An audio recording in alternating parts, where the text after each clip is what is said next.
मेरा मकसद इकट्ठा करना नहीं है। लड़ाई के लिए हम अपनी मांग के लिए जब लड़ें तो एकजुट दिखाएं। इकट्ठा करना मेरा कोई मकसद नहीं है। अगर आप एकजुट नहीं होते या लड़ने के लिए सभी कड़ी बना करके नहीं लड़ते तो फिर इस मीटिंग का कोई लाभ है नहीं। लेकिन सतत प्रयास करने की ज़रूरत है। हम एक के बाद हो सकता है कि इस प्रोग्राम के बाद और भी कुछ लोग प्रोग्राम इस तरह के करें तो इससे लाभ मिलेगा।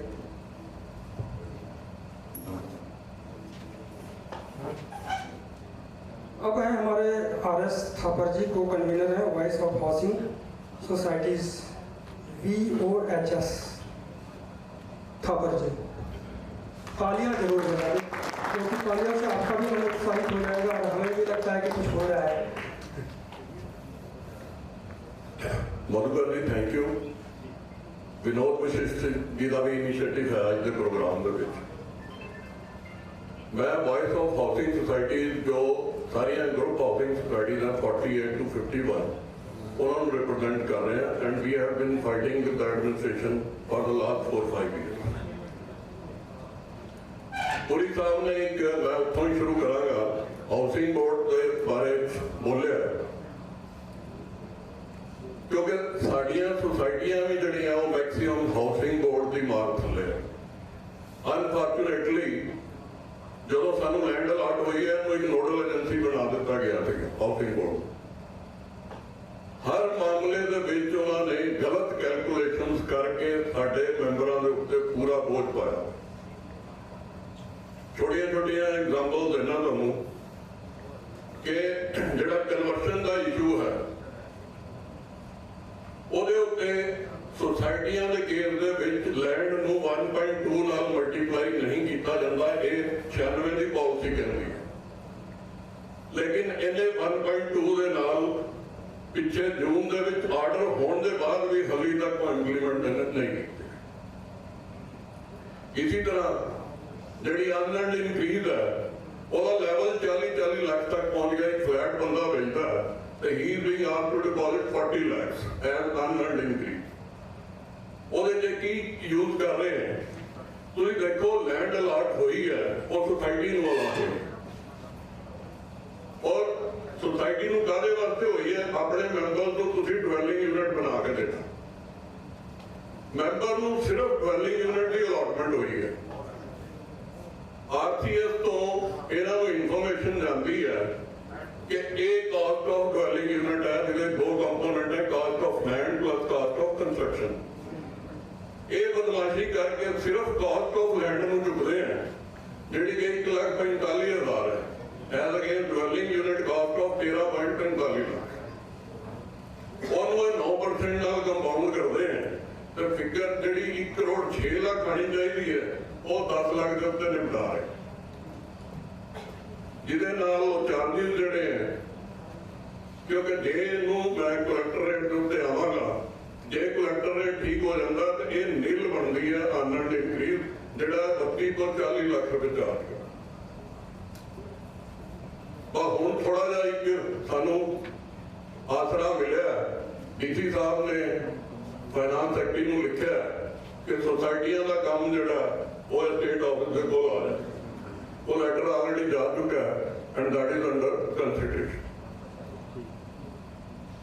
हुण ये जो मंच बनया है ये बड़ी अच्छी गल है कि सारे इकट्ठे हो रहे हैं। वशिष्ठ साहब नाल काफी बार इस मुद्दे उत्ते गल हुई है बट एक चीज तुसीं देखोगे कि जिन्नियां पोलिटिकल पार्टीज हैं इत्थे मेनली 2-3 पोलिटिकल पार्टीज हैं वो क्रेडिट की तो हकदार हैगियां। मतलब क्रेडिट भी किस किस्म का फायदा तो कोई एडमिनिस्ट्रेशन को मिल नहीं रहा। हाँ प्रॉपर्टी टैक्स जो 3 गुना बढ़ गया उन्होंने घटा के 2 गुना करता ਉਹਦੇ ਉੱਤੇ क्रेडिट लैंड की होड़ लगी हुई क्योंकि सारे लोकल ही है लीडर। तो क्यों ना असी इन्हों भी रिक्वेस्ट करिए भी तुसी अपनी 5 मैंबरी कमेटी बनाओ from all the political parties ਜਿਹੜੇ ਤੁਹਾਡੇ ਮੁੱਦਿਆਂ ਦੇ ਉੱਤੇ ਗਵਰਨਮੈਂਟ ਦੇ ਨਾਲ ਇਨ ਐਡੀਸ਼ਨ ਟੂ ਜਿਹੜੀ ਵੀ ਇੱਥੇ ਬੋਡੀ ਇਮਰਜੈਂਸੀ ਹੈ ਉਹ ਵੀ ਟੇਕ ਅਪ ਕਰਨ ਤਾਂ ਕਿ ਕੋਈ ਮਸਲਿਆਂ ਦਾ ਹੱਲ ਹੋ। ਇੱਕ ਛੋਟਾ ਜਿਹਾ ਮੁੱਦਾ ਕਿ ਟਾਈਮ ਸ਼ਾਰਟ ਹੈ पार्किंग का मुद्दा है अभी भी सोसाइटियां फेस कर रहे हैं। जोड़ा बी कैटेगरी वाला वो भी 5 गड्डियां ले फिरता, स्पेस है नहीं। एक सोल्यूशन ये करते हैं कि 10 साल तो उत्ते दी गड्डियां बैन कर दो, लेकिन वो फिर नहीं हो जानी है क्योंकि फाइनांस इजी है, पैसा लोगों को है। तो मेरे मन में आया सीगा कि जो रजिस्ट्रेशन होनी है गड्डी की, ਉਹਦੇ ਵਿੱਚ एक सर्टिफाइड पार्किंग स्पेस वो कंडीशन होनी चाहिए। सर्टिफाइड पार्किंग स्पेस है नहीं, जो सोसाइटियां का प्रेसिडेंट है ਉਹਦੇ ਕੋਲੋਂ सर्टिफिकेट लिया जाए भी ये गड्डी ला सकता है नहीं ला सकता। ਇਹਦੇ ਨਾਲ कोई हल जे निकल सकेगा तो थैंक यू। बहुत बहुत धन्यवाद।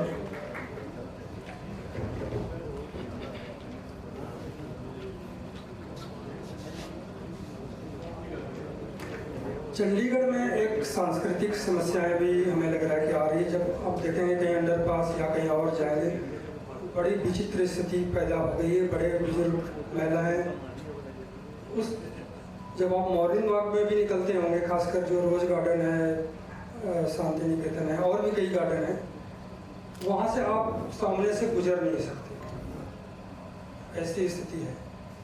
तो इसलिए हम राहुल गुप्ता को बुलाएंगे क्योंकि वो रामलीला कमेटी नेहरू पार्क के प्रेसिडेंट हैं। सांस्कृतिक मसलों पर भी बातचीत होनी चाहिए क्योंकि ये बहुत बड़ी समस्या है। अगर हमारी संस्कृति ही खत्म हो जाएगी तो फिर हमारी स्थिति होगी क्या, इसी को लेकर। बहुत बहुत शुक्रिया मधुकर जी। पहले सभी को जय श्री राम। मैं राहुल गुप्ता, चंडीगढ़ रामलीला कमेटी से, और मैं इस सोसाइटी के साथ पिछले 2 सालों से जुड़ा हुआ हूँ। सोसाइटी मेरी पिछले 60 साल से चंडीगढ़ में काम कर रही है। इन 2 सालों में मैंने इतनी प्रॉब्लम्स फेस करी हैं कि मैं बता नहीं सकता आपको। हमें कोई भी सांस्कृतिक कार्यक्रम करना होता है तो सबसे पहले तो हमें जगह ही नहीं मिलती कि जगह कहाँ करें। ओपन पार्क में करें, बारिश का डर, मौसम खराब। कम्युनिटी सेंटर्स में परमिशंस के लिए जाते हैं, परमिशन है ही नहीं। वो कहते हैं जी आप यहाँ पे शादी कीजिए, कोई और फंक्शन कीजिए, अलाउड है, बट आप सांस्कृतिक कार्यक्रम नहीं कर सकते यहाँ पे। आपको कोई जगह ही नहीं है शहर के अंदर काम करने के लिए। मंदिरों में जाते हैं, मंदिरों में बहुत बिजी शेड्यूल है और जगह का बहुत अभाव रहता है। सबसे बड़ी प्रॉब्लम, इससे भी ज्यादा प्रॉब्लम है, जैसे हम रामलीला करते हैं 14-15 दिन का हमारे से जाना होता है। हमें कई सालों से रिक्वेस्ट करी जा रही है कि सिंगल विंडो हो, हमें एक ही स्थान पे जगह मिले कि हम वहाँ पे परमिशन अप्लाई करें। नहीं हो पा रहा है। जिस दिन रामलीला शुरू करनी होती है कई बार तो सेम डे हमें परमिशन आती है। पीछे से एक आयोजन किया 7 सेक्टर की रामलीला के साथ, अभी उनके भी सदस्य यहाँ बीच में बैठे हैं। आयोजन थोड़ा सा लेट हो गया, पुलिस वाले आए, माइक सब उठाने लगे। 3 बारी उनके साथ बहस हुई कि भी प्रोग्राम राम जी का मंचन चल रहा है, मंचन नहीं बीच में रोका जा सकता किसी भी कीमत पे। साउंड स्लो कर लेते हैं, नहीं आप साउंड बंद कीजिए बिल्कुल ही। मतलब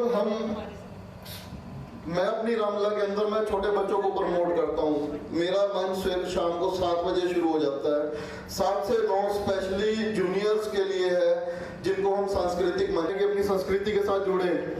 लेकिन हमें अपनी सरकार के साथ, अपनी गवर्नमेंट के साथ बड़ी प्रॉब्लम आती है। हम फिर छत के ऊपर जाके रिहर्सल करते हैं। हम अपने कम्युनिटी सेंटर में कोई प्रोग्राम नहीं कर सकते, हम रिहर्सल्स नहीं कर सकते। तो ये कभी काउंसलर के हाथ पैर जोड़ने पड़ते हैं, कभी मंदिरों के प्रधानों के हाथ पैर जोड़ने पड़ते हैं। ये बहुत भारी प्रॉब्लम्स हैं किसी भी सांस्कृतिक मंडल के लिए। तो मेरी यही है कि अगर इस चीज के ऊपर कोई मुद्दा बन सके, कोई हमारी हेल्प हो सके, तो ये बहुत कोई मकसद ही नहीं रह जाता लाइफ का। बाकी हमारी यहाँ बहुत बड़ी संस्थाएं बैठी हैं, इंडस्ट्रीज बैठे हैं हमारे। मैं भी इंडस्ट्री से हूँ। इंडस्ट्रीज के मुद्दे तो सारे उठा रहे हैं। जय श्री राम। एक मंच साझा किया कि हम अपनी प्रॉब्लम्स को सबके सामने रख सकते हैं और सरकार तक अपनी बात पहुँचा सकते हैं। तो मैं इनका बहुत तहे दिल से शुक्रिया करता हूँ। जय श्री राम। मैं अकेले की कोई बात ही नहीं है। अब मैं राम कुमार गर्ग साहब हैं, अल्फ़ाबेटिकल में आप भी आ रहे हैं, और इनका एक परिचय मैं दे दूँ जो हमारे पास है। ये फाइनेंस सेक्रेटरी है federation of Chandigarh region automobile dealers. पिछले दिनों आपने देखा होगा कि कई जो डीलर्स हैं उनके कहीं ताले लग रहे हैं, कहीं सील लग रहे हैं, कहीं कुछ। तो इससे बहुत आहत हैं ये, और इससे कहीं ना कहीं हम लोग भी जुड़े हैं कि जब भी हम गाड़ी खरीदने जाते हैं तो ये कहते हैं भाई डीजल पेट्रोल वाली गाड़ी नहीं मिलेगी अभी, अब कहीं और वो बैटरी वाली गाड़ी, इलेक्ट्रिक वाली गाड़ी, तो वो लेने के लिए भी मजबूर करते हैं। ये भी एक बहुत बड़ी समस्या है हम लोगों के लिए। लेकिन यहाँ पर कुछ और बात करेंगे। फायर ब्रांड रहे हैं ये, बड़ी ज़बरदस्त बोलते हैं, झन्नाटेदार बोलते हैं। नमस्कार। सबसे पहले मैं चंडीगढ़ मंच के ऑर्गेनाइजर्स मधुकर को बहुत बहुत धन्यवाद करता हूँ जिन्होंने हमें यहाँ बुलाया और बोलने के लिए समय दिया, और आप सबका भी बहुत बहुत धन्यवाद है जो आप डिफरेंट एसोसिएशन के पदाधिकारी हैं, उनके लिए भी मैं बहुत बहुत शुक्रिया अदा करता हूँ। मेरा कोई ज़्यादा मुद्दा नहीं दिया, मुझको उन्होंने बोला कुछ पॉलिटिकल सेटअप जो चंडीगढ़ का है वो कैसा होना चाहिए जिससे हमारा शहर अच्छा बन सके और जहाँ शहर के अंदर सुविधाएं हो सके। तो पहले भी हमारे बहुत सही गाँव ने बताया कि चंडीगढ़ के अंदर क्या चीज़ ऐसी है। मुझे याद है यहाँ पे चीफ कमिश्नर साहब हुआ करते थे, एक home secretary, finance secretary, DC, और पुलिस की तरफ से एसएसपी पुलिस मिस्टर गौतम थे शुरू में, भनोर साहब भी रहे। आप सबको कुछ मालूम है जो पुराने यहाँ के रहने वाले हैं, मैं तो 73 से हूँ तो मुझे जब से ही मालूम है। एक एसएसपी साहब सारे चंडीगढ़ की पुलिस को संभाल के रखते थे। आज चंडीगढ़ में DGP, IG, DIG, 2-3 SSP, SP, DSP तो पता ही नहीं। इसी तरह जो चीफ मिनिस्टर साहब थे उनकी जगह एडमिनिस्ट्रेटर साहब आ गए। एडमिनिस्ट्रेटर के बाद एडवाइजर साहब जिनको आज चीफ सेक्रेटरी का रैंक दे दिया गया, होम सेक्रेटरी और डीसी, और कितने आईएएस, कितने आईएएस और कितने एचसीएस, पीसीएस। इस तरह एमसी के अंदर भी एक म्युनिसिपल कमिश्नर हुए करते थे, उसके बाद भी 3-3, 4-4 उनको एडिशनल कमिश्नर भी मिल गया। ठीक है, पैसा तो आप लोगों ने देना है, जीएसटी भी आपने देना है, इनकम टैक्स भी देना है, प्रॉपर्टी टैक्स भी देना है, तो तनख्वाहें तो वहीं से जानी है, तो हमें कोई इसकी चिंता भी नहीं, और हम आराम से बैठे उनको दिए जा रहे हैं और वो ऐश करे जा रहे हैं हमारे पैसे के। तो जब जैसा पहले भी बताया कि जब चंडीगढ़ एक छोटी सी डिस्ट्रिक्ट 10 बाई 11 या 11 बाई की है, एक तरफ कहते हैं लैंड लॉक है, चारों तरफ इसके महकूम बाउंड्री वाल करा दे चंडीगढ़ के, तो इतनी यहाँ पे ना गुंडागर्दी होगी ना इतनी पुलिस की शायद पड़ेगी। नंबर 1। नंबर 2, जब हरियाणा के अंदर पंचकुला हमारे साथ में है, इधर पंजाब में मोहाली है और बड़े बड़े डिस्ट्रिक्ट है, वहाँ पे डीसी और एक एसएसपी जब वो एडमिनिस्ट्रेशन चला सकते, तो चंडीगढ़ के अंदर क्या नई चीज है कि यहाँ पे chief secretary, home secretary, administrator साहब, डीजीपी, आईजी, फलाना, किस लिए? क्या बताइए आप, समझ बैठे हैं किस लिए? सिर्फ उसके लिए कि भी वो आए, ऐश करें और जाए। हमारे लोगों को परेशानी के साथ कोई काम नहीं। मुझे याद है ऑटोमोबाइल एसोसिएशन की तरफ से मैं बोल रहा हूँ कि ऑटोमोबाइल एसोसिएशन के लिए हमारे पास कोई जगह चिंतित नहीं है, कोई चीनी जगह नहीं है कि यहाँ पे एसोसिएशन। आपने कार लेनी है, कहाँ जाते हैं? स्कूटर लेना कहाँ जाते हैं? कोई सेक्टर 17 जाता है या 22 सेक्टर में या 21 सेक्टर में कहीं भी जाते हो? बताइए। 70 साल से जब से चंडीगढ़ बना है, जितनी ऑटोमोबाइल ट्रेड है सारा वो इंडस्ट्री है। और वो कहते नहीं ये B2B अलाउ है, B2C अलाउ नहीं करेंगे। जो गवर्नमेंट के जितने भी आदमी हैं वो आ रहे हैं, सब अपनी गाड़ियां खरीद रहे हैं, जा रहे हैं, वो B2C उनको पसंद है।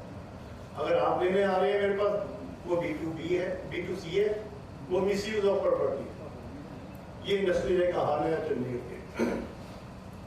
तो मेरा तो यही है कि भी अगर इसी तरह तो चंडीगढ़ को अंदर जैसे दिल्ली को एक सिटी भी एक स्टेट भी है, तो चंडीगढ़ को भी सिटी और स्टेट बना दो इसको।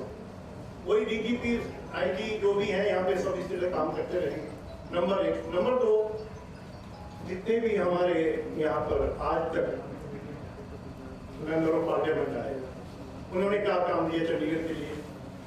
सिर्फ प्रॉमिसेस, झूठे प्रॉमिसेस।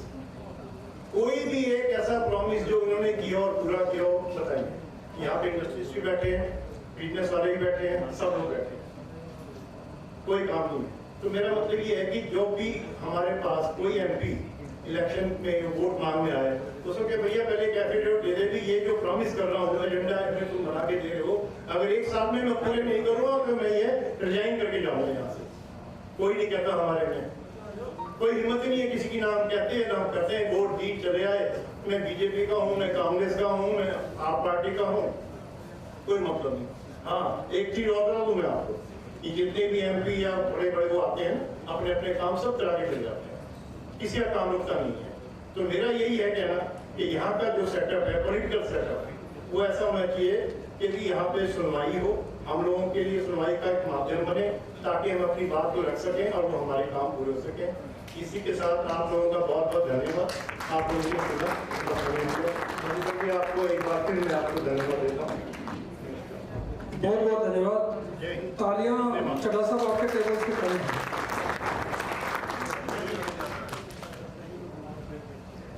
आपने एमपी और चुनाव की बात करी, मैं तो कहता हूँ कि जितने भी व्यापारी भाई हैं हमारे यहाँ पे, सबसे पहले तो ये जाकर के प्लाजा में कसम खाएं कि इन लोगों को हमें 1 रुपया चंदा नहीं लेना है, 1 रुपया, क्योंकि सबसे पहले यही आगे बढ़ के जाते हैं।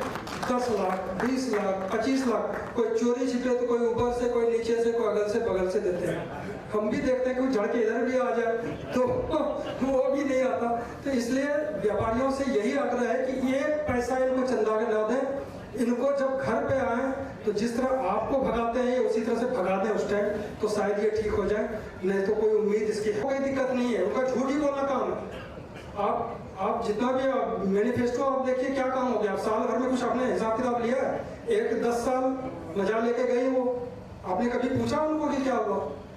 मुझे याद है कि हाउसिंग बोर्ड की तरफ से कोई एक आंदोलन चला था 54-55 दिन के लिए, कहा कि एमपी अगर आ जाएंगे और वो जूस पिला के अगर भूख हड़ताल तोड़वा दें तो शायद वहाँ भी नहीं की तो आप किस काम के हैं भाई? तो आपको तो लड़ना पड़ेगा, अपने हक की लड़ाई खुद लड़नी होगी। आप ये सोच रहे हैं कि थाली में कोई परोस देगा, तो थाली में तो कोई नहीं परोसेगा, अगर परोसा भी होगा तो वो खा के चला जाएगा। इसलिए सतर्क रहें, सजग रहें और खुद लड़ें। ये धरने पे बैठने वाले धवन साहब होते थे, जो हमें जानकारी है, वो अब है नहीं। तो अब हम कहेंगे डॉक्टर रमनीक बेदी जी हैं, इंडियन मेडिकल एसोसिएशन के चेयरपर्सन हैं, एकेडमी ऑफ मेडिकल स्पेशलिटीज़ इसके। तो बेदी साहब आप आइए, आप काउंसलर भी हैं, नगर निगम में पार्षद भी हैं और IMA से भी हैं और एकेडमी से भी हैं। तो हमें लगता है कि ज़्यादा धारदार और ज़्यादा जो ज़मीनी वाली बात होगी वो करेंगे। 5 minute. Thank you. And I think ऐसा लगता है कि चाहे हम यहाँ पर शिकायत करने बैठे हैं, मैं समझता हूँ कि शिकायत वाली बात नहीं है। हम कंज्यूमर हैं और जो गवर्नमेंट है हमारी वेलफेयर स्टेट है, तो हमारा हक बनता है अंडर द डेमोक्रेसी कि हम उनसे बात करें। जब तक ये डायलॉग जो है ये दोनों तरफ से नहीं होगा तब तक जो है इसका समाधान भी किसी भी समस्या का हो ही नहीं सकता। अब जब हम चंडीगढ़ की बात करते हैं तो चंडीगढ़ में सबसे पहले आता है ये स्मार्ट सिटी। ये आजकल खास करके ये फैशन में आ गया है। तो जब हम स्मार्ट सिटी में, मैंने देखा कि स्मार्ट सिटी है क्या आखिर, उसमें कोई 20-25 पैरामीटर्स हैं, वो हम अगर पूरा करेंगे तब जाके ये एक स्मार्ट सिटी कहलाने के हकदार होगी। उसमें जो 2 बेसिक मुद्दे हैं वो है ease of living and quality of life. और हम सारे बैठ के यहाँ पर हमें मालूम है कि जैसे जैसे टाइम गुजर रहा है कि क्वालिटी ऑफ लाइफ और ईज ऑफ लिविंग ये बढ़ रही है, ये कम हो रही है। अब यहाँ पर जब मैं सुन रहा था तो एक बात तो बिल्कुल सामने मुखर होके आई है कि जो डिसीजन मेकिंग है, जो स्ट्रक्चर है यूनिक टेरिटरी का, वो सबसे बड़ा स्टम्बलिंग ब्लॉक है डेवलपमेंट ऑफ द सिटी का। ये सिटीज या कोई इंसान, कुछ भी जो अगर जीव जंतु है यहाँ पर जो संसार में, जब तक वो इवॉल्व नहीं करेगा तब तक वो तरक्की नहीं करेगा। चंडीगढ़ कर्बूजर ने बना दिया, उसने बनाया था शायद 1.5 या 2 लाख पॉपुलेशन के लिए, आज हम 12 लाख तो हो गए हैं।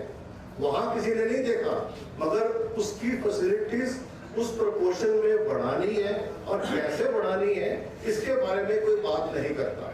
तो मैं जो इंफ्रास्ट्रक्चर, जो खास करके जो ब्यूरोक्रेटिक सेटअप है, अब चीफ सेक्रेटरी बनाया है, अब डिपेंड करता है कि ये इस तरफ नॉमेनक्लेचर चेंज किया है या इस पे पावर या कोई डिसीजन मेकिंग होगी, वहां पर कुछ रुकेगी भी कि नहीं, क्योंकि most of the problems are shifted और transfer to the centre and they never come back. We all know that. अब जब ईज ऑफ लिविंग और क्वालिटी ऑफ लाइफ की बात करते हैं, मैं हेल्थ के मुद्दे से पे एक आना चाहता हूँ। अब 2-3 अगर हम इंडिकेटर्स लेते हैं तो हेल्थ उसमें से शायद टॉप 3 इंडिकेटर्स में आता है। इतना बड़ा मिसनोमर है जब मैं सुनता हूँ डॉक्टर होते हुए कि चंडीगढ़ एक मेडिकल हब है। ये बहुत ही मतलब मजाकिया सी बात लगती है। मैं डॉक्टर होते हुए बात करता हूँ, 1 मिनट के अंदर आपको बताऊंगा कि ये है क्या। क्योंकि यहाँ पीडीआई है, क्योंकि यहाँ 32 है, 16 है, गवर्नमेंट के इंफ्रास्ट्रक्चर जो है हेल्थ से जुड़ा हुआ वो बहुत अच्छा है। डिस्पेंसरीज आपकी एवरी अदर सेक्टर है डिस्पेंसरी, मगर ये स्टडीज ने बता दिया है कि 85% ऑफ द पेशेंट्स जो ये पीजीआई या 32 या 16 में इलाज करवा रहे हैं वो चंडीगढ़ के बाहर के रेजिडेंट्स हैं। Now that is where not the problem ends, this is where the problem starts. यहाँ पर जो चंडीगढ़ में एल्डरली पॉपुलेशन है 16% है, मैक्सिमम है प्रोबेबली किसी और शहर के कंपैरिजन में। यहाँ पर कोई ऐसी सुविधा नहीं है।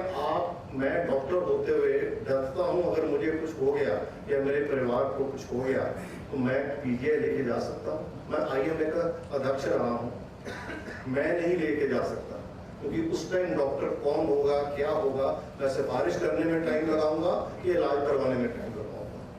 ना ये 16 में ऐसी कोई हैसियत है, ना 32 में उनके पास ऐसा इंफ्रास्ट्रक्चर है कि आप इमीडिएटली जाके वहां पर अपना इमरजेंसी में इलाज करा सकते हैं। बड़ी हैरानी की बात है कि एक स्मार्ट सिटी है, प्लान्ड सिटी है,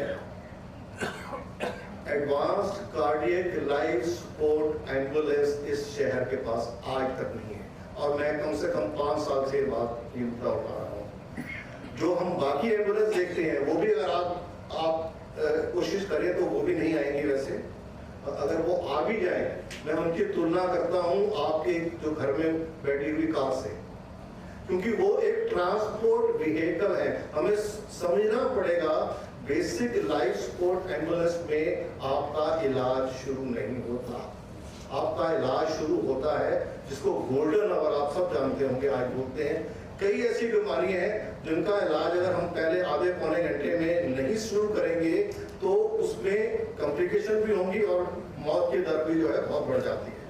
तो जब तक हम एडवांस कार्डियक लाइफ सपोर्ट जिसके अंदर हम इलाज नहीं शुरू कर सकते वो नहीं होगी, तब तक जो है हमारे हेल्थ जो फैसिलिटीज है वो रेजिडेंट्स के लिए नहीं है।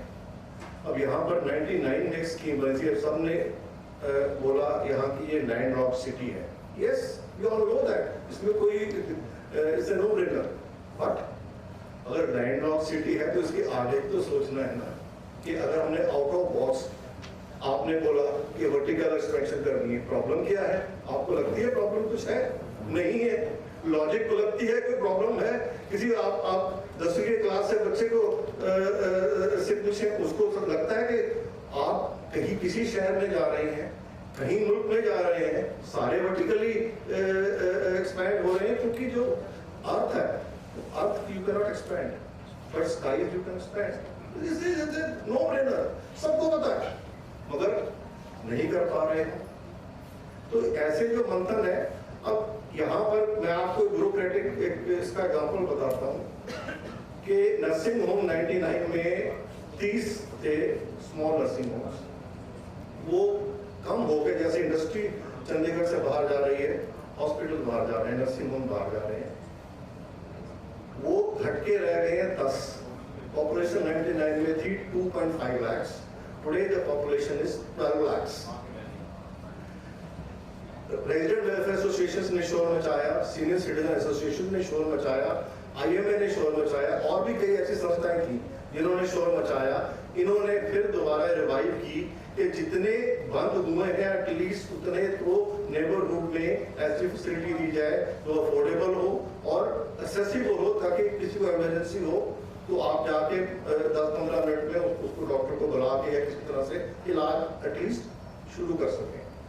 ड्राफ्ट पॉलिसी बन गई, ड्राफ्ट पॉलिसी बनी तो आज 2-2.5 साल हो गए हैं, नोटिफाई नहीं हो रही।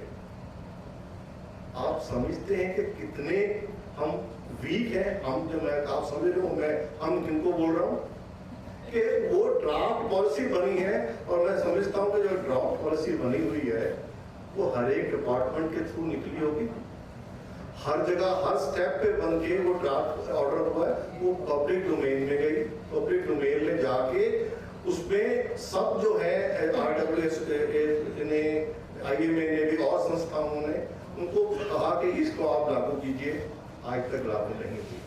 सो बेसिकली दूसरी जो एक सबसे हम पार्किंग की बात आज सारे करते हैं, क्योंकि आप इन्होंने बोला कि काउंसलर हूँ, एनीवे मैं उसके बारे में कुछ नहीं बोलना चाहता, उनकी कितनी पावर है वो आप सबको मालूम है। मैंने पार्किंग का ये बोला कि पार्किंग का एक मुद्दा तो ठीक है कि भाई कि पार्किंग स्मार्ट कीजिए, डिजिटल कीजिए और पार्किंग स्पेस को बढ़ाने की बात कीजिए। उसके बारे में कुछ ट्रैफिक कंट्रोल के बारे में बात कीजिए। रेगुलेशन ऑफ द लाइट्स वो नहीं हो सकी 10 साल से। आज जो है आप अगर हम पार्किंग, मैंने एक बात कही थी कि जो टैक्सी स्टैंड्स हैं सारे मार्केट्स के अंदर, वो taxi stand 1/3 of the space is been occupied by taxi stands. आज के दिन में वो टैक्सी स्टैंड जो है वो ऐप बेस्ड उसमें हो सकते हैं, उनको रीएलोकेट किया जाए ताकि जो पार्किंग स्पेस है वो थोड़ी ज्यादा बढ़े। Thank you. बहुत बहुत धन्यवाद मेरे साहब। तालियों की गड़गड़ाहट उस तरह से नहीं होती जिस तरह से उम्मीद की जाती है, क्योंकि तालियों की गड़गड़ाहट से ही पता चलता है कि आप लड़ाई लड़ेंगे कैसे। अगर इस तरह से ताली बजेगी तो खाली खाली जाने। दूसरी बात की मेरी साहब ने जो अभी पार्किंग की बात कही, हम लोग जितने भी इधर गली चौराहे में सबको पार्किंग फीस है, लेकिन चंडीगढ़ क्लब के सामने जो पार्किंग की जगह है वो फ्री है कंप्लीट। जो सारे वहाँ किस किस तरह के लोग मेंबर हैं, मुझे लगता है 10, 20, 40, 50 रुपये तक पार्किंग देने में शायद उनको कोई दिक्कत नहीं आएगी, लेकिन वो कंप्लीट फ्री है। लेकिन जब आप 22 में चले जाएं, कहीं और चले जाएं और 5, 10, 15 मिनट में आपको खरीद के कुछ आना है तो उसके लिए पार्किंग है। वहाँ रात भर बैठे रहेंगे कि कब तक बैठे रहेंगे, वो जो बैठे हैं वो आ भी पाएंगे कि नहीं पाएंगे उसकी भी कोई गारंटी नहीं है, लेकिन पार्किंग फ्री है उनकी गाड़ियों के लिए। तो अब मैं Ranjit Mishra, UT Chandigarh SS federation के प्रधान हैं। ये कर्मचारियों की लड़ाई लड़ते आ रहे हैं। इस शहर की सबसे दुखद स्थिति ये है कि चंडीगढ़ में भले ही बच्चे पढ़ लिख लें लेकिन नौकरी यहाँ पर नहीं मिलेगी। अगर ठेके की भी नौकरी है तो वो चंडीगढ़ के लिए नहीं है, बाहर के लोग आएंगे और वही ले जाएंगे। तो आप ये समझिए कि हमारे आपके बच्चे कहाँ जाएंगे, उसकी लड़ाई ये लड़ रहे हैं। बहुत बहुत धन्यवाद। और मैं मधुकर जी को और पूरे ऑर्गेनाइजेशन टीम को मैं धन्यवाद करूंगा, जो पहली बार चंडीगढ़ में मैंने देखा कि ऐसा कोई मंच, आज मंथन जो चंडीगढ़ का ये टीम बनाई गई है, ये सभी वर्ग के लोगों को जोड़ने की कोशिश है। और ये मुझे लगता है कि इतना बड़ा प्लेटफॉर्म है कि शायद इस प्लेटफॉर्म को आगे बढ़ाया जाए तो ये प्रशासन से एक जुड़ने की एक बड़ी, बहुत बड़ी एक मुहिम और कड़ी बन जाएगी। और मैं आगे धन्यवाद करता हूं आप सभी का, जिन्होंने अपना कीमती वक्त निकाल कर यहाँ पे इस मंथन में आने का प्रयास किया और इसको आगे बढ़ाने की कोशिश करेंगे। यही कामना के साथ मैं आप लोगों को उस सच्चाई से रूबरू कराऊंगा। समय बहुत कम है, लेकिन मैं कोशिश करूंगा कि थोड़े शब्दों में सभी कुछ बताने की कोशिश करूं। मेरे पास वो कर्मचारी हैं जो सफाई कर्मचारी से लेकर डाटा एंट्री ऑपरेटर, क्लर्क तक सारी यूनियन मेरे पास जुड़ी हुई है, जिसका मैं अध्यक्ष हूं। इसलिए ग्राउंड लेवल की सच्चाई मेरे से ज्यादा शायद मुझे लगता है कि कोई नहीं जानेगा, क्योंकि समस्या हर रोज मेरे साथ, हर रोज मैं लड़ता आता हूं। सच्चाई यह है कि एक सफाई कर्मचारी का एक रेट फिक्स है, 1.5 लाख से स्टार्ट होता है। सफाई कर्मचारी 1.5 लाख, उसी हिसाब से जैसे डेजिग्नेशन ऊपर बढ़ता है वैसे बढ़ता जाता है, 3 लाख तक चला जाता है। और ये बड़ी सच्चाई कहीं न कहीं हम लोगों के बीच से निकल के आता है, और उसमें कर्मचारियों का भी बहुत बड़ा दोष है कि हमारे तक वो बात तब पहुंचती है जब उनको पैसे भी ले लिए जाते हैं, तो नौकरी नहीं मिलती है, तो 2-4 महीने बाद निकाल दिया जाता है। इसलिए हम लोग मुंका रहते, मदद भी नहीं कर पाते, और इसमें कहीं न कहीं हमारे अपने लोग ही जुड़े होते हैं, हमारे अपने कुछ अफसर, कुछ लीडर भी जुड़े होते हैं। बड़ी समस्या ये आती है। और दूसरी एक चीज मुझे जो देखने को मिला कि कहीं न कहीं कर्मचारियों के साथ ये शोषण इसलिए हो रहा है कि एडमिनिस्ट्रेशन जैसे बहुत सज्जन व्यक्तियों ने अफसरों की बात की है, यहाँ पूरा अमला जमा है अफसरों का, लेकिन कर्मचारियों का दुख दर्द समझने वाला कोई नहीं। वो शायद टेबल कुर्सियों तक भटक के लेबर तो तक जाता है। लेबर कोर्ट में 50% केस ऐसे चल रहे हैं जो कर्मचारी तो 4-6 महीने 2-2 साल से केस लड़ रहे हैं और बैठ जाते हैं घर। फाइनेंस सेक्रेटरी साहब के लेटर के बावजूद, होम सेक्रेटरी साहब के लेटर के बावजूद भी कर्मचारी निकाले जा रहे हैं। ये बहुत बड़ी विडंबना है। आज इस मंच का मैं धन्यवाद इसलिए कर रहा हूं कि शायद मैंने सुना था कि सभी ट्रेड यूनियन इकट्ठे होकर लड़ाई लड़ती है, लेकिन आज ये मंच से मुझे लगता है कि चंडीगढ़ के सभी बैकबोन सभी अगर इकट्ठे हो जाए तो शायद ये छोटी बड़ी समस्याओं का हल निकल सकता है। समस्याएं बहुत बड़ी है।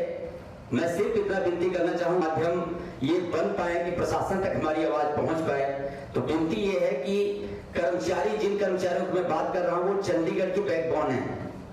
किसी भी डिपार्टमेंट में आप जाएंगे, काउंटर से लेके अफसर तक, मुझे लगता है कि हायर अथॉरिटी से नीचे जितने हैं सब कॉन्ट्रैक्ट मुलाजिम हैं, जितने बैठे हुए हैं। कोई भी डिपार्टमेंट आप देख लीजिए, चाहे एमसी चाहे एडमिन, 18 से 20 हजार कर्मचारी हैं, सब कॉन्ट्रैक्ट मुलाजिम है, लेकिन उनका कोई वाली वारिस नहीं है। अगर उनके ऊपर कोई बिपता पड़ जाए, उनको कोई निकाल दे, उनको छुट्टियां तक नहीं मिल रही। यहाँ तक कि कई डिपार्टमेंट ऐसे हैं कि जिनके पीएफ और ईएसआई भी ठेकेदार खा के भाग जाते हैं, और 72 लाख हमने निकलवा के दिया कोर्ट के राही।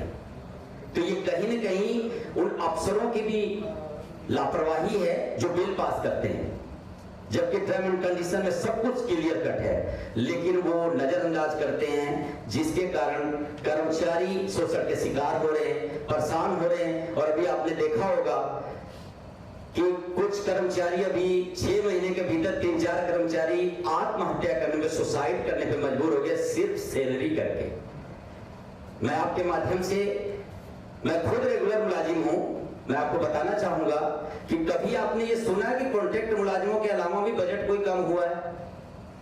किसी सरकारी बंदे का भी कभी कोई बजट की वजह से सैलरी रोकी गई हो 2-4 महीना?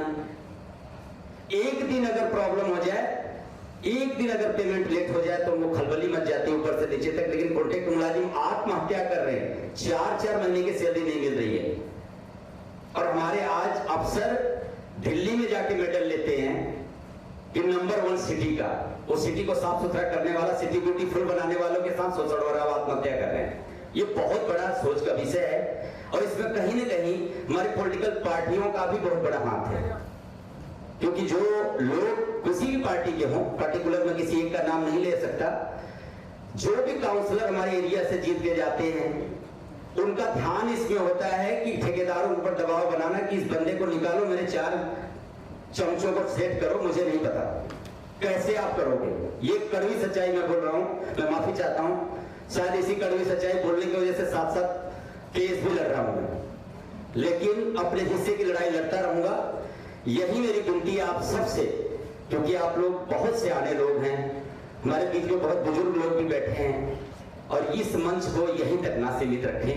अगर आप लोगों का साथ रहा, अगर आप लोगों का साथ हमारे ट्रेड यूनियन को मिल गया, तो हमें ये लगता है कि हम लोग मिलकर कुछ न कुछ सरकार के ऊपर और इस प्रशासन के ऊपर जो अमला जामा इतनी बड़ी यहाँ फौज बननी बैठी है, जबकि पंजाब में हरियाणा में इतने बड़े बड़े जिले हैं, उस जिले में भी इतने ISPCS नहीं है और HCS नहीं है।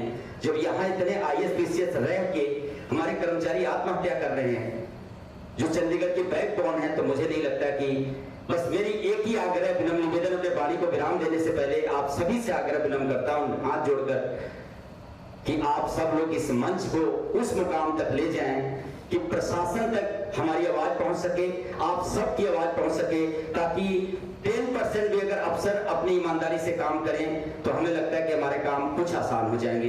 बहुत बहुत धन्यवाद। अगर मेरी वाणी से कोई त्रुटि हुई हो तो आप सबसे मैं, क्योंकि पहली बार इतना बड़ा मंच मिला, हमें बोलने का आप लोगों ने मौका दिया, इसके लिए मैं मधुकर जी के पूरे टीम का मैं धन्यवाद करता हूं। और मैं इसी कामना के साथ वाणी को विराम देता हूं कि इस मुहिम को यही तक रोकना नहीं है। इस मंच को लेटर के माध्यम से या एक कमेटी बनाकर इस मंच को इतना बड़ा बनाएं कि सभी चंडीगढ़ के जितने वर्ग हैं सभी की समस्या इस मंच से पूरी हो, यही मेरी कामना है। बहुत बहुत धन्यवाद आप सबका।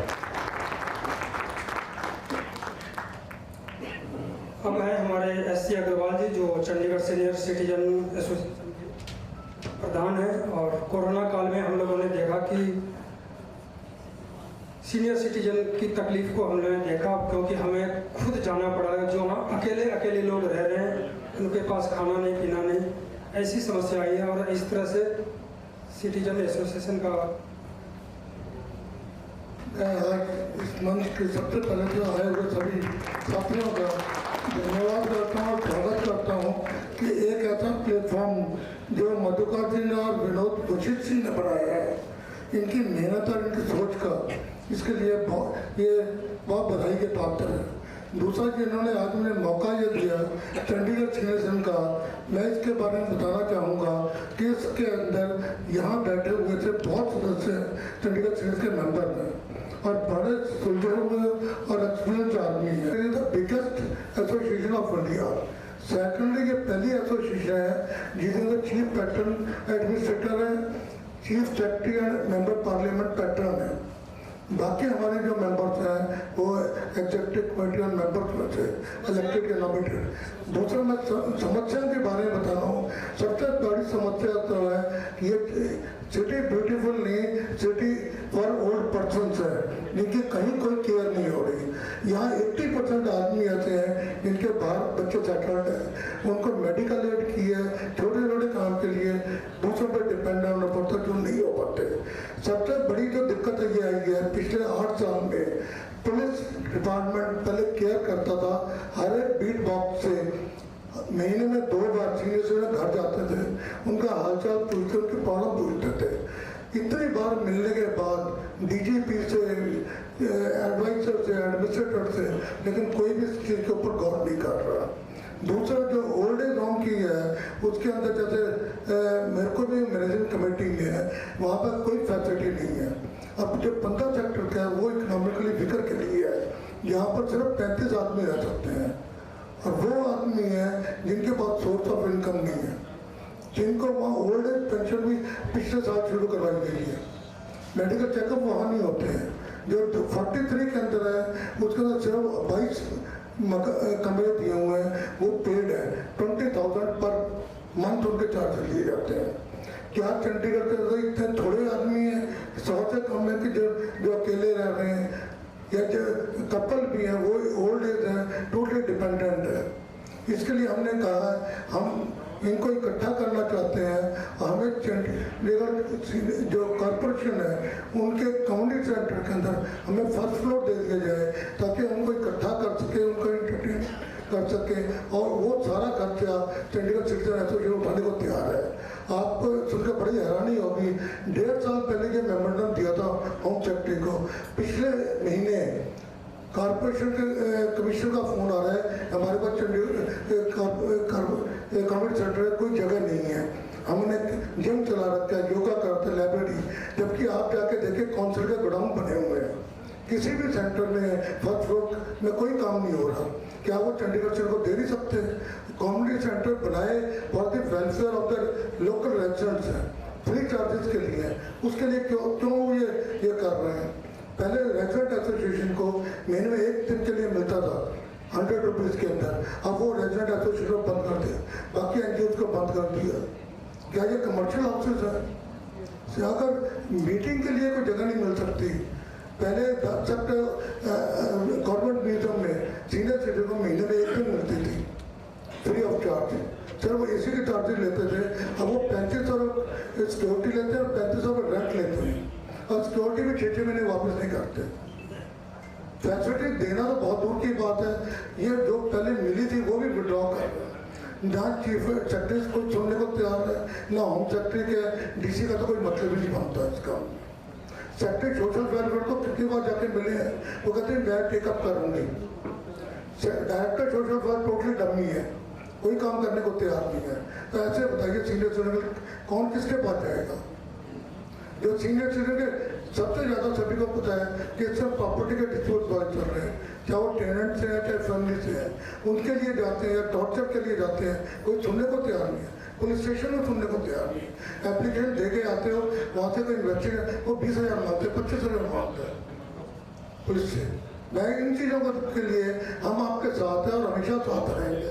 जब भी हमें मिलेगा, मैं वशिष्ठ जी का बहुत बहुत मुबारक करता हूँ। एक तो सभी को बता दूं कि ये मधुकर जी का वशिष्ठ जी का प्रोग्राम नहीं, ये सभी पूरे शहर का प्रोग्राम है, इसलिए ऐसा संबोधन बिल्कुल भी ना करें कि मधुकर कर रहा है या कोई कर रहा है। ये इनिशिएटिव जो है उसकी कोई नहीं, वो कोई बात नहीं, लेकिन ये ऐसी बात, मुझे ये बात अच्छी नहीं लगती कि मधुकर कर रहा है, क्योंकि सब लोग कर रहे हैं। अगर सब नहीं होते तो मैं क्या करता अकेला? अगर मुझे करना होता तो मैं यहाँ नाम लिख देता हूँ। ये बिल्कुल भी नहीं कहें, क्योंकि इसमें सभी लोगों का सहयोग है, वशिष्ठ साहब का सहयोग है, चड्ढा साहब का, वगैरह जितने लोग हैं सभी सहयोगी हैं। तो इसलिए प्लीज ऐसी बात ना करें। ये हम शहर की चर्चा करते हैं और शहर के लिए चर्चा करते हैं और शहर को कैसे हम बेहतर बनाएंगे। हमने कई जगह पूछा कि एक प्रोग्राम कर रहे हैं भाई, क्या नाम रखा जाए, तो चंडीगढ़ मंथन, बहुत मंथन करते करते वशिष्ठ साहब ने बताया कि चंडीगढ़ मंथन सबसे बढ़िया नाम है। तो वशिष्ठ साहब के लिए एक ताली जरूर हो जाए। उसके बाद हमने राहुल जी से भी बात करी, तो राहुल जी ने कहा कि मधुकर जी बहुत बढ़िया कार्यक्रम है। मतलब बग्गा साहब आपसे कई बार हमने बात करी, चड्ढा साहब से पूछे कई बार बात करी, अभी जी से, मगलानी जी से। मगलानी जी तो जल्दी बात भी नहीं करते, फोन भी नहीं उठाते, फिर भी बात हुई इनसे। तो इसलिए किसी एक का प्रोग्राम नहीं है, ये सबका प्रोग्राम है, शहर की बेहतरी के लिए है। अब हम संजीव चड्ढा जी को बुलाएंगे। चड्ढा साहब चंडीगढ़ व्यापार मंडल के प्रधान हैं, नवनिर्वाचित प्रधान हैं, कुछ नई चीजें लेकर के आए हैं और व्यापार मंडल में जोश भी भर रहे हैं। और सबसे बड़ी बात है कि पहले हम व्यापार मंडल को कई बार देखते थे कि बुक्का लेके जाते थे हर एक अफसर के पास। थैंक, बधाई, धन्यवाद, लेकिन चड्ढा साहब ने सब बंद करवा दिया फिलहाल। धन्यवाद आपका। चंडीगढ़ मंथन ਦੇ ਵਿੱਚ ਆਏ ਸਾਰੇ ਅਲੱਗ-ਅਲੱਗ ਵੱਖ-ਵੱਖ ਐਸੋਸੀਏਸ਼ਨ ਤੋਂ ਆਏ ਮੇਰੇ ਸਾਰੇ ਦੋਸਤੋ, ਸਭ ਨੂੰ ਮੇਰੀ ਪਿਆਰ ਭਰੀ ਸਤਿ ਸ੍ਰੀ ਅਕਾਲ ਤੇ ਨਮਸਕਾਰ। ਚੰਡੀਗੜ੍ਹ ਮੰਥਨ ਮਧੂਕਰ ਜੀ ਨਾਲ ਪਿਛਲੇ ਕਾਫੀ ਦਿਨ ਤੋਂ ਮੇਰੇ ਘਰ ਮਹੀਨੇ ਡੇਢ ਮਹੀਨੇ ਤੋਂ ਤਕਰੀਬਨ ਗੱਲਾਂ ਹੁੰਦੀਆਂ ਰਹੀਆਂ ਔਰ ਬੜਾ ਅੱਛਾ ਇਨੀਸ਼ੀਏਟਿਵ ਹੈ ਔਰ ਕਿਤੇ ਨਾ ਕਿਤੇ चाहे व्यापार को लेके होवे, चाहे वो रेजिडेंशियल वेलफेयर को लेके होवे, और इदा दा इनिशिएटिव लेने की बहुत ज़्यादा लोड़ सी। और मधुकर जी मैं भी कहना चाहांगा कि जिहड़ी तुसीं पत्रकारिता करते हो ना निडर होके, और यही इदां ही जिहड़ा चंडीगढ़ मंथन का कार्यक्रम है इदां ही चले, ये साडा सारियां दा कार्यक्रम है और एक मंच से इकट्ठे होने का जो मौका दिता। शिकायत सानू चाहे व्यापारी है चाहे रेजिडेंस वाले ने रहनिया ने, एडमिनिस्ट्रेशन तो रहनिया ने शिकायत, और कितने कितनी समाधान होने पिछे जिन्नी देर साढ़े राइट साढ़े की ने और रिस्पोंसिबिलिटीज की ने, आप इधर नहीं तुरांगे उन्नी देर तक, और नाले इकट्ठे नहीं होवांगे उन्नी देर तक असीं शायद कितनी कामयाब भी नहीं हो।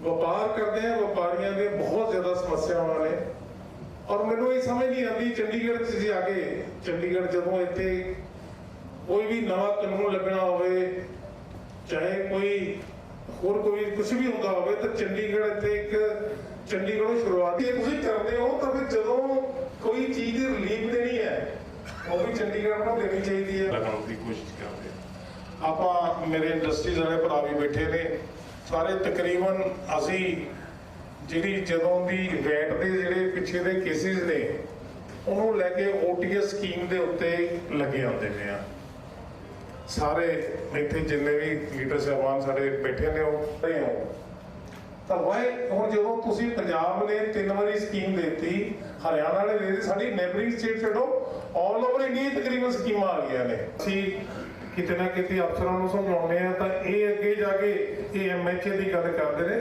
ਹੈ ਇੱਥੇ ਦਿੱਕਤ ਚਲਾ ਗਿਆ। ਮੈਂ ਤੋਂ ਪਹਿਲਾਂ ਵੀ ਤੋਂ ਮੇਰੇ ਦੋਸਤਾਂ ਨੇ ਬੋਲਿਆ ਜਿਹੜਾ MHA ਦਿੱਲੀ ਕੇ ਚਲਾ ਗਿਆ ਉਹ ਮੁੜ ਕੇ ਚੰਡੀਗੜ੍ਹ ਵਾਪਸ ਨਹੀਂ ਆਇਆ। ਉਹ ਜਾਂ ਤਾਂ ਕਿਤੇ ਨਾ ਕਿਤੇ ਅਫਸਰ ਇਦਾਂ ਦੇ ਇੰਟੈਲੀਜੈਂਟ ਨੇ ਉਹ ਸਮਝਾ ਕੇ ਕਾਮਯਾਬ ਨਹੀਂ ਹੁੰਦੇ, ਜਾਂ ਅਸੀਂ ਅਫਸਰਾਂ ਨੂੰ ਬਿਲਡਿੰਗ ਵਾਇਲਾਜ ਦੇ ਮੁੱਦੇ ਲੈ ਲਓ। ਹੁਣ ਪਿੱਛੇ ਨਵਾਂ ਕਾਨੂੰਨ ਬਣਾਉਣ ਲੱਗੇ, ਅਸੀਂ ਮਿਲੇ ਵੀ ਸੀ ਆਪਣਾ ਮੰਤਰੀ ਸਾਹਿਬ ਨੂੰ ਤਾਂ ਉਹਨਾਂ ਨੇ ਸਾਨੂੰ ਬੜਾ ਆਸ਼ਵਾਸਨ ਵੀ ਦਿੱਤਾ। ਅਸੀਂ ਉਹਨਾਂ ਨੇ ਬੜਾ ਇੱਕ ਗੱਲ ਕਹੀ ਕਿ ਜੇ ਉਹ 3 ਦਿਨ ਪਰਿਵਾਰ ਹੋ ਗਏ ਨੇ ਤਾਂ ਕਿਤੇ ਨਾ ਕਿਤੇ ਤੁਸੀਂ ਜਿਹੜੀ ਨੀਡ ਬੇਸ ਚੇਂਜ ਨੇ ਇੱਕ ਵਾਰੀ ਪਹਿਲਾਂ ਵੀ ਕੀਤੀ ਨੇ, ਨੀਡ ਬੇਸ ਚੇਂਜ ਕਰਕੇ ਕਾਨੂੰਨ ਲਗਾਓ। ਕਾਨੂੰਨ ਬਿਲਕੁਲ ਬਣਨਾ ਚਾਹੀਦਾ ਉਹ ਤੇ ਜਿਹੜੀ ਵੀ ਚੀਜ਼ ਹੋਣੀ ਚਾਹੀਦੀ ਹੈ। ਉਸ ਤੋਂ ਬਾਅਦ ਤੁਸੀਂ ਜਿਹੜੇ ਕੋਈ ਉਹਨੂੰ ਇੰਪਲੀਮੈਂਟ ਨਹੀਂ ਕਰਦਾ ਉਹ ਤੇ ਪੈਨਲਟੀ ਲਗਾਉਂਦੇ ਹੋ ਤਾਂ ਬੜੀ ਚੰਗੀ ਗੱਲ ਹੈ।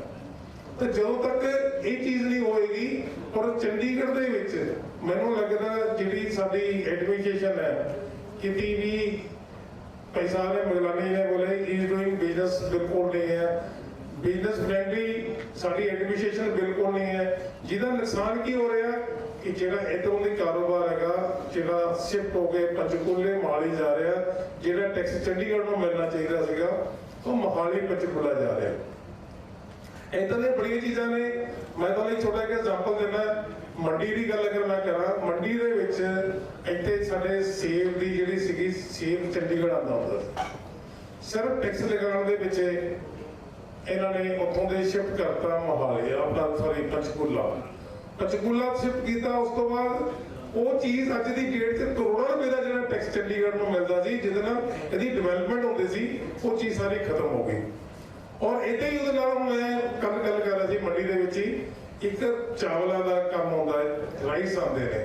ਜੇ ਤਾਂ ਤੁਸੀਂ ਮੰਡੀ ਸਿਰਫ 5-7 ਲਾਇਸੈਂਸ ਨੇ, ਨਾ ਤਾਂ ਤੁਸੀਂ ਲਾਇਸੈਂਸ ਨਵੇਂ ਦਿਓ, ਔਰ ਪੂਰੇ ਆਲ ਓਵਰ ਇੰਡੀਆ ਚਾਵਲਾਂ ਦੇ ਤਾਂ ਕੋਈ ਟੈਕਸ ਨਹੀਂ ਹੈ, ਸਿਰਫ ਚੰਡੀਗੜ੍ਹ ਜੇ ਤੁਸੀਂ ਦੇਣਾ ਹੈ ਤਾਂ ਟੈਕਸ ਹੈ।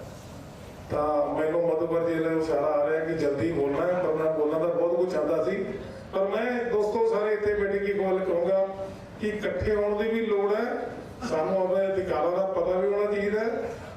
ਅਸੀਂ ਛੋਟੇ ਮੋਟੇ ਜਿਹੜੇ ਕੰਮ ਵਪਾਰ ਮੰਡਲ ਇੰਨਾ ਸક્ષਮ ਹੈ ਕਿ ਅਸੀਂ ਆਪਣੇ ਇੱਥੇ ਦੇ ਲੋਕਲ ਕੰਮ ਕਰਵਾਉਣ 'ਚ ਹਮੇਸ਼ਾ ਹੀ ਕਾਮਯਾਬ ਰਹੇ ਹਾਂ, ਸਾਨੂੰ ਇੱਥੇ ਦਿੱਕਤ ਨਹੀਂ ਆਈ ਕਦੀ। ਪਰ ਜਿੱਥੇ ਜਿਹੜੀ ਫਾਈਲ MHA ਗਈ ਹੈ ਉਹ ਅਜੇ ਤੱਕ ਵਾਪਸ ਨਹੀਂ ਆਈ। ਔਰ ਮੈਂ ਕਹਾਂਗਾ ਸਾਰੇ ਵਪਾਰੀ ਬਰਾਸੀ ਜਾਂ ਜਿਹੜੇ ਵੀ ਰੈਜ਼ੀਡੈਂਸ਼ੀਅਲ ਸਾਡੀਆਂ ਜਿਹੜੀਆਂ ਸਮੱਸਿਆ ਨੇ ਸਾਡੀਆਂ ਸਮੱਸਿਆਵਾਂ ਇਕੱਠੀਆਂ ਨੇ। ਚਾਹੇ ਜੇ ਅਸੀਂ ਵਪਾਰ ਕਰਦੇ ਹਾਂ, ਸਾਡਾ ਰੈਜ਼ੀਡੈਂਸ ਵੀ ਇੱਥੇ ਹੀ ਹੈ, ਚਾਹੇ RW ਹੈ ਚਾਹੇ MW ਹੈ। ਸਾਨੂੰ ਲੱਗਦਾ ਕਿਤੇ ਨਾ ਕਿਤੇ ਮੁੱਦਿਆਂ ਦੇ ਉੱਤੇ ਸਾਨੂੰ ਇਕੱਠੇ ਹੋਣਾ ਚਾਹੀਦਾ। ਔਰ ਇਹ ਜਿਹੜਾ ਮੰਥਨ ਕਾਰਜਕ੍ਰਮ ਮਧੂਬਰ ਜੀ ਨੇ ਸ਼ੁਰੂ ਕੀਤਾ ਬਹੁਤ ਵਧੀਆ, ਪਰ ਮੈਂ ਮਧੂਬਰ ਜੀ ਤੁਹਾਡੇ ਨਾਲ ਇੱਕ ਗੱਲ ਤੋਂ ਸਹਿਮਤ ਬਿਲਕੁਲ ਨਹੀਂ ਸੀ। ਜਦੋਂ ਸ਼ੁਰੂਆਤ ਤੁਸੀਂ ਮੈਨੂੰ ਕਹਿ ਰਹੇ ਸੀ ਪਤਾ ਨਹੀਂ ਇਸ ਪ੍ਰੋਗਰਾਮ ਦਾ ਕਿੰਨਾ ਫਰਕ ਪਏਗਾ, ਕਿ ਕੋਈ ਗੱਲ ਸੁਣੀ ਜਾਏਗੀ ਨਹੀਂ ਸੁਣੀ ਜਾਏਗੀ। ਸਰ ਜਦੋਂ ਅਸੀਂ ਦ੍ਰਿੜਤਾ ਨਾਲ ਅਸੀਂ ਤੁਹਾਨੂੰ ਪੱਤਰਕਾਰਤਾ ਕਰਦੇ ਵੀ ਦੇਖਿਆ, ਮੈਂ ਬਿਲਕੁਲ ਗਲਤ ਰੀਤ ਜਾਂ ਬਿਲਕੁਲ ਉਹ ਨਹੀਂ ਕਰਦਾ। ਔਰ 100% ਮੇਰਾ ਮੰਨਣਾ ਹੈ ਮੰਚ ਇੱਕ ਇੱਦਾਂ ਦਾ ਮੰਚ ਬਣਿਆ, ਪੋਜ਼ਿਟਿਵਿਟੀ ਨਾਲ ਸਾਨੂੰ ਚੱਲਣ ਦੀ ਲੋੜ ਹੈ, ਸ਼ਿਕਾਇਤਾਂ ਨਾ ਕਰਕੇ ਸਮਾਧਾਨ ਕੱਢਣ ਦੀ ਲੋੜ ਹੈ। ਜੇ ਅਸੀਂ ਸਿਰਫ ਸ਼ਿਕਾਇਤਾਂ ਕਰਦੇ ਰਹਾਂਗੇ ਸਰ, ਸਾਡਾ ਕੰਮ ਨਾ ਕਦੀ ਪਹਿਲਾਂ ਹੋਇਆ ਨਾ ਅੱਗੇ ਹੋਣਾ। ਅਸੀਂ ਇਹਦਾ ਸਮਾਧਾਨ ਵੀ ਕੱਢਾਂਗੇ ਔਰ ਇਕਜੁੱਟ ਹੋ ਕੇ ਜਿੱਥੇ ਸਾਨੂੰ ਪ੍ਰਦਰਸ਼ਨ ਕਰਨਾ ਪੈਂਦਾ, ਧਰਨਾ ਦੇਣਾ ਪੈਂਦਾ, ਤਾਂ ਇਹ ਵੀ ਤਿਆਰ ਹੋ ਕਿ ਉੱਥੇ ਵੀ ਜਿਹੜੇ ਮੈਂ ਪਿੱਛੇ ਦੇਖਿਆ ਬਿੱਟੂ ਜੀ ਜ਼ੋਰ ਲਗਾਉਂਦੇ ਨੇ, ਜਦੋਂ ਬੰਦੇ ਨਹੀਂ ਇਕੱਠੇ ਹੁੰਦੇ, ਸਾਡੀ ਜਨਤਾ ਨੂੰ ਵੀ ਸਮਝਣਾ ਚਾਹੀਦਾ ਇੱਥੇ ਸਾਨੂੰ ਇਕੱਠੇ ਹੋਣ ਦੀ ਵੀ ਲੋੜ ਹੈ। ਜਦੋਂ ਸਾਰੇ ਐਸੋਸੀਏਸ਼ਨ ਇਕੱਠੇ ਹੋਣਗੇ ਤਾਂ ਮੈਨੂੰ ਲੱਗਦਾ ਅਸੀਂ ਇਹਦੇ ਬੜਾ ਕਾਮਯਾਬ ਹੋਵਾਂਗੇ। ਧੰਨਵਾਦ ਮਧੂਬਰ ਜੀ। तालियां थोड़ी जोर से बजे। चड्ढा साहब आपके साथ देखिए क्या खेल हो रहा है कि आपके टेबल पे जो आपके साथी बैठे हैं वही ताली नहीं बजा रहे। नहीं, ये अच्छी बात नहीं बलविंदर जी, आपको भी ताली बजाना चाहिए।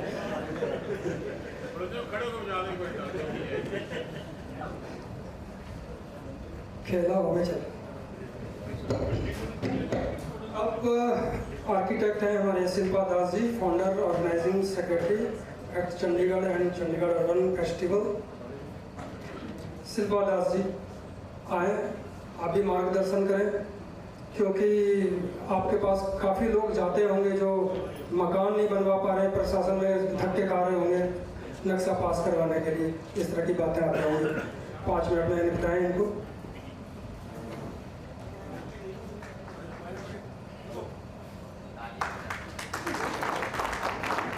तालियां बजाइए, इनको कम से कम 7 मिनट चाहिए।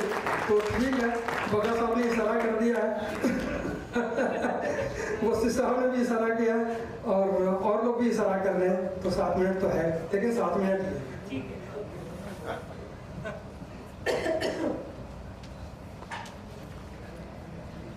यूं तो हमने लाख शहर देखे हैं, तुम सा नहीं देखा।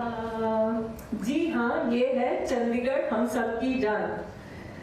मैं हूँ शिल्पा, मैं यहाँ एज आर्किटेक्ट हूँ, लेकिन एट चंडीगढ़ सोसाइटी और चंडीगढ़ अर्बन फेस्टिवल को रिप्रेजेंट कर रही हूँ।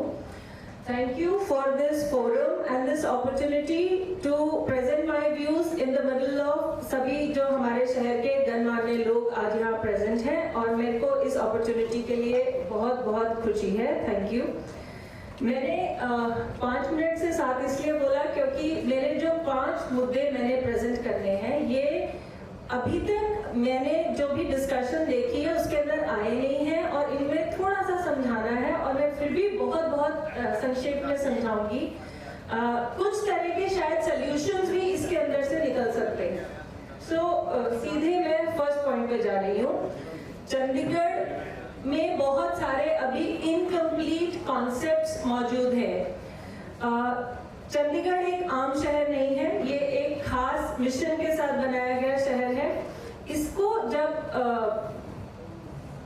बनाया था तो हमारी नई आज़ादी और डेमोक्रेसी को इसके अंदर कैसे दिखाया जाए, ये इसका एक ब्रीफ का हिस्सा था, और इसकी वजह से इसमें हमारे पास वर्ल्ड हेरिटेज साइट और अच्छी चीज़ें हैं। तो हमारे अधूरे कॉन्सेप्ट्स हैं, एक जनमार्ग, एक लेजर वैली, ये मेगा स्पेसेस हैं। ये दुनिया भर में बहुत कम लोगों के पास ऐसी चीजें हैं, लेकिन ये अभी तक अधूरी पड़ी हैं और ये हमारी लाइफ और उसके साथ जुड़ नहीं पा रही है। जो जनमार्ग है वो एक पीपल्स एवेन्यू है, सेरेमोनियल स्ट्रीट की तरह। इसका जो इंफ्रास्ट्रक्चर होना चाहिए ये अभी तक बना नहीं है। ये लोगों को इकट्ठा करने के लिए एक लाइफलाइन जैसी जगह है। जैसे हमारे शहर जब बना था तो इसको एक ह्यूमन बॉडी की सिंबोलिज्म के साथ बनाया गया था।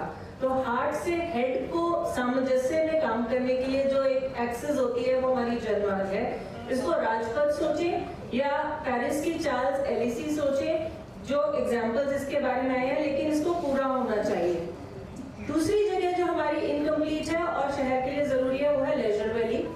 600 एकड़ की ये ग्रीन स्पाइन है, हमारा एक लंग, जो साउथ से नॉर्थ का जो कनेक्शन है हमारे डिजाइनर ले कॉर्बुसियर ने एक बड़े सेक्रेट तरीके से रखा था कि यहाँ पर जब भी हम जाएं तो इसीलिए हेड ऑफ द सिटी भी यहीं पे रखा, और माउंटेन्स और होराइजन और ये सारे वैल्यूज की वजह से। तो साउथ टू नॉर्थ का एक फास्ट कनेक्शन जो लेजर वैली के थ्रू मिलना चाहिए था। At the moment leisure valley divided है, ये यूटी का एरिया है, ये कॉर्पोरेशन का एरिया है, ये फॉरेस्ट का एरिया है। यहाँ से सड़क जा रही है, पैदल, चल के, दौड़ के, किसी भी तरीके से ये एक सोशली कल्चरली चार्ज स्पाइन जो होनी चाहिए। तो आप सोचिए कि हम लोगों को के लिए लाइफ, मतलब आप वहाँ जाएं और पूरा दिन एक्टिविटीज चल रही हैं, वो तरह की चीजें कब कंप्लीट होने वाली हैं। हमारा मास्टर प्लान भी है, हमारे पास स्मार्ट सिटी भी आगे प्रोजेक्ट चला गया, बट ये बड़े मेगा स्पेसेस इनकम्प्लीट हैं जो हमारी जानकारी में होने चाहिए। मेरा सेकंड पॉइंट है कि जब हम लोग हेरिटेज को बचाने की बात करते हैं या उससे नाराजगी जाहिर करते हैं अपने पॉइंट्स के अंदर, हेरिटेज को क्या हम समझ पा रहे हैं और क्या हम उसको अपना पा रहे हैं, नहीं तो कोई भी बात उसकी अधूरी है। मैं जल्दी बोलूंगी क्योंकि मेरे पॉइंट्स ज्यादा है। तो हेरिटेज के अंदर हमारा एक सबसे बड़ा जो वर्ल्ड हेरिटेज है वो हमारी लोकतंत्र में सिटीजन की जो जगह है उसको दिखाने के लिए, इतने खूबसूरत शानदार एक्सपीरियंस को एक सिटीजन को क्रिएट करने के लिए कि टॉप ऑफ द पिरामिड आप हैं लोकतंत्र में, इसके हिसाब से वो बनाया गया है कि आप जनमार्ग से जाएं और वहां से आप एक पेडेस्ट्रियन प्लाजा में एंटर करें और वहां पर हमारी लोकतंत्र की बिल्डिंग्स हैं। आप सेक्रेटेरिएट में काम करें, हाईकोर्ट में काम करें, वहां पर इंतजार करें। ये उसका पर्पस और ये एक्सपीरियंस 99% चंडीगढ़ के लोगों ने देखा नहीं है। अगर आपको पता नहीं है तो फिर आपको हेरिटेज के साथ कनेक्शन कैसे बनेगा? आयरनी ये है कि वो जगह जहाँ से लोगों को घुसना चाहिए वहां पे जजेस की कार पार्किंग है और लोग जो पिछले 2 महीने में बहुत बड़ा एक रॉक गार्डन की दीवार टूट रही है, पार्किंग का मसला हाईकोर्ट का जो डिस्कस हो रहा है उसका, क्योंकि लोग पीछे से जा रहे हैं और प्लानिंग उनके आगे से जाने की है। पीछे जहाँ पर पेड़ों के अंदर से जा रहे हैं वहां पे प्लान नहीं है और लोग बस वहीं से घुस के निकल के आ जाते हैं, आगे उन्होंने कभी फ्रंट देखा भी नहीं है। जहाँ 50,000 लोगों की जगह है प्लाजा में, वहां पे लोग पहुंचते ही नहीं है। तो जब आप अगेंस्ट द फ्लो जाएंगे तो प्रॉब्लम तो होगी। तो ये मुद्दा कब कौन उठाएगा और कब उठाएगा? जो पेडेस्ट्रियन प्लाजा है, जो सिटीजन की जगह दिखाता है, वो अभी जजेस की कार पार्किंग है। सोचने की ये बात है। थर्ड पॉइंट मेरा बहुत अच्छा इंटरेस्टिंग पॉइंट ये है कि हमारे पास एक चंडीगढ़ मास्टर प्लान है 2031। 2015 में ये एडमिनिस्ट्रेटर ने नोटिफाई किया, कोर्ट के ऑर्डर से बना था, बहुत जद्दोजहद से बना था और ये लीगल डॉक्यूमेंट है। लेकिन म्यूनिसिपल कॉर्पोरेट तो इंडियन पार्लियामेंट ने 1952 2 लॉज पास किए थे development capital of Punjab development के। अब 66 पार्टीशन के बाद से उन लॉज की जो वैलिडिटी थी वो धीरे धीरे कम होती गई, हरियाणा पंजाब अपनी चेंजेस करते गए। तो जब ये हमारा मास्टर प्लान आया उसके अंदर लास्ट चैप्टर में MHA, MU, MOHUA ये जो 2 मिनिस्ट्रीज चंडीगढ़ को देखती हैं, उन्होंने चैप्टर में लिखा हुआ है कि इस लॉ को बनाइए, उससे इसका इम्प्लीमेंटेशन और मॉनिटरिंग का सिस्टम बनेगा। वो नहीं बना है, 10 साल हो गए हैं, 2 रिव्यूज भी हो जाने चाहिए, वो भी नहीं हुए हैं। इसका रिजल्ट क्या हो रहा है? जैसे ट्रिब्यून फ्लाईओवर एक बहुत अच्छा एग्जाम्पल है जो मैं दूंगी। जब मास्टर प्लान कोई सी शहर का होता है तो वो उसके अंदर से प्रोजेक्ट निकलते हैं, सारे डिपार्टमेंट्स का रोल होता है और वो शहर आगे बढ़ता है। अभी क्या हो रहा है, क्योंकि मास्टर प्लान का ना तो लॉ बना ना एजेंसी बनी, एडमिनिस्ट्रेशन उसको इम्प्लीमेंट कर रही है, वो लोग इसमें एक्सपर्ट्स नहीं हैं और टाउन प्लान तो प्रोजेक्ट किसी डिपार्टमेंट से निकल के घूम फिर के टेंडरिंग हो गई, बजटिंग हो गई, सब कुछ हो गया, लास्ट स्टेप पे आता है टाउन प्लानिंग में और वो जैसे ट्रिब्यून का हमने पढ़ा कि वो अप्रूव नहीं हुआ। कारण ये है कि मास्टर प्लान न्यूसेंस वैल्यू के रूप से लास्ट स्टेप पे नहीं आना चाहिए, फर्स्ट स्टेप पे आना चाहिए। ये चंडीगढ़ के लोगों को पता होना चाहिए कि we have a master plan without the law. Fourth point है जो हम लोगों की लाइफ को इमीडिएटली इफेक्ट करता है और ये पॉइंट 2-3 लोगों ने यहाँ बीच में बोला भी है, ये हमारी लिवेबिलिटी और क्वालिटी ऑफ लाइफ से रिलेटेड है। हमारी जो अर्बन स्पेस है चंडीगढ़ में वो किसी भी developed city in the world best के बराबर है, लेकिन इंटीग्रेटेड नहीं है। मतलब हमारे पास शहर में चीजें हैं, हम इस्तेमाल नहीं कर रहे हैं। इंटीग्रेटेड का मतलब मैं 1 मिनट में समझाऊंगी। जो भी बाउंड्री वॉल्स में हमारे पास जगहें हैं, जैसे घर, ऑफिस, शोरूम और जो बीच की बाकी जगह है जिसमें सड़क, पार्क, सारी चीजें आती हैं, ये हमारी अर्बन स्पेस है। अब इंटीग्रेटेड होगी तो ये कम्युनिटी बिल्डिंग, इंटरैक्शन, जो सॉफ्टवेयर वैल्यूज होती हैं शहर की, शहरियों के लिए टुगेदरनेस लाने वाली या उसके अंदर यूजेबिलिटी लाने वाली, ये वैल्यूज उसके अंदर आती हैं। आप घर से निकलते हैं, फुटपाथ की जगह या तो गाड़ी पार्क है या किसी ने पार्क बना रखा है, यानी कि आप गाड़ी में ही बैठेंगे, पैदल चलने की जगह रुकी हुई है। साइकिल ट्रैक्स बने हैं हमारे चंडीगढ़ में, लेकिन साइकिल ट्रैक V2, V3 से स्ट्रेट चला जाता है, सेक्टर के अंदर टर्न नहीं करता। हमारे जो इनमें कॉन्टिन्यूटी नहीं है, आप ऊपर चढ़े नीचे चढ़े, बीच में सर्विसेज आ गई, बीच में नाला आ गया, if they are not continuous तो आप इन जगहों को एक्सेस नहीं कर सकते हैं। हमारे पार्कों की जो एजेस में बाउंड्री वॉल्स लगी हुई है, ग्रिलें लगी हुई हैं, so all of this is reason why this is not integrated and how it can change our life also, our connection also and the last mile connectivity का सोल्यूशन इसके बगैर नहीं निकलेगा, क्योंकि हम लोग घरों तक जा ही नहीं सकते हैं। कोई भी आप ट्रांसपोर्ट का सोल्यूशन ले आइए, लेकिन उस पब्लिक ट्रांसपोर्ट से जब आप घर जाएंगे तो all of this has to be accessible, it has to be integrated. Last 30 seconds का पॉइंट है कि Chandigarh residents, Chandigarh has a responsibility. जिस मिशन और विजन के साथ चंडीगढ़ बना है, इसके ऊपर जितना हमारी इंडिपेंडेंस के टाइम का पूरा इसके दारोमदार इसको दिया था कि हमारी फ्यूचर सिटी है, तो इसको बहुत पैशन और सिंसेरिटी के साथ बनाया गया है। तो हम लोग एज रेसिडेंट्स ये नहीं कह सकते हैं कि बस अभी समस्याएं ही सॉल्व हो जाए, हमारे को इसको फ्यूचर फॉरवर्ड ही रखना है, not a story of the background. So उसके लिए हम लोग इसका जो वर्ल्ड कनेक्ट है अपने फेवर में यूज कर सकते हैं। इनफैक्ट जो मैंने मेगा स्पेसेस बोली वो बनती है, उससे भी हम लोगों को एक टूरिज्म और ट्रेड का बहुत बड़ा एडवांटेज मिल सकता है। हम लोग we are in the best, we could be the best in the world. So this is some fruitful thought which I want to share with all of you, and thank you so much. बहुत बहुत धन्यवाद madam.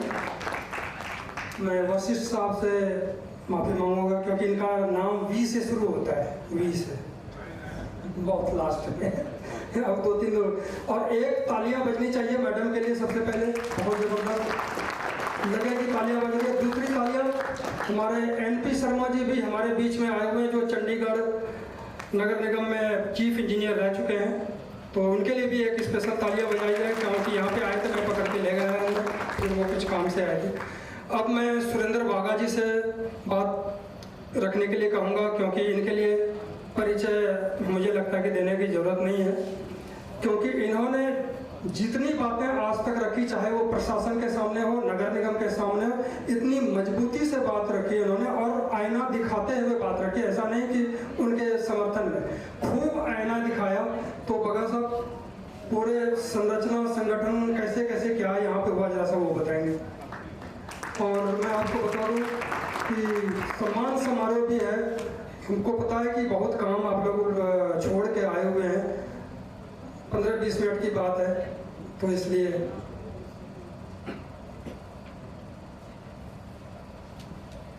नमस्कार दोस्तों।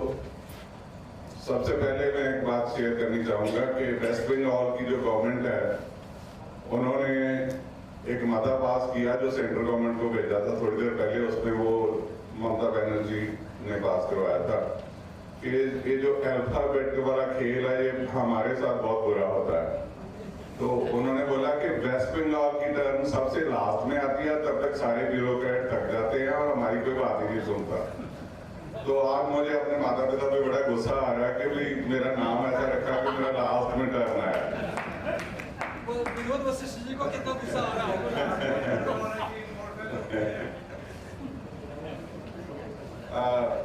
मैं in brief 2-4 बातें करूंगा 4-5 minute के अंदर।